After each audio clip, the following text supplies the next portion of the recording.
1220-yil Mo'g'ullar Buxoro, O'trol, Samarqand va Movarounnahr bo'yidagi boshqa qal'alarni egallab olishdi. Oldinda Urganch qolganda, Turkon xotun o'zining harami, Xorazmshohning bolalari va xazinalari bilan Urganchni tark etdi. U 26 nafar garovga olinganlarni, zabt etilgan hukmdorlarning o'g'illarini Amudaryoda cho'ktirib yubordi. Qoraqum cho'lidan o'tib, ular Ilal qal'asida boshpana topishdi.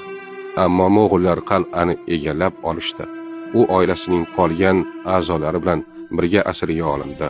Xorazmshohning o'g'illari o'ldirildi. Ayollar va qizlar Chingizxonning o'g'illari va atrofidagilarga xotinlikka berildi. Sobiq malika va ayollar bekasining keyingi taqdiri fojiali bo'ldi. U Xorazmning boshqa zodagonlari bilan birga asirlar karvonida Mo'g'uliston poytaxti Qoraqo'rg'onga jo'natildi. Zodagon asirlardan biri qochish rejasini tuzib, Turkon xotunga oid chechakdan tug'ilgan, Mo'g'ullarga qarshi kurashni davom ettirayotgan to'ng'ish nabirasi Jaloliddin oldiga qochishni taklif qilganida, u shunday dedi: "U yo'qolsin. Qanday qilib men oy-chechak o'g'lining rahm shafqatiga bo'ysunib, uning himoyasida bo'lishim mumkin? Hatto Chingizxon tomonidan asirga olinishim, hozirgi xo'rlanishim va sharmandaligim men uchun bundan yaxshiroq."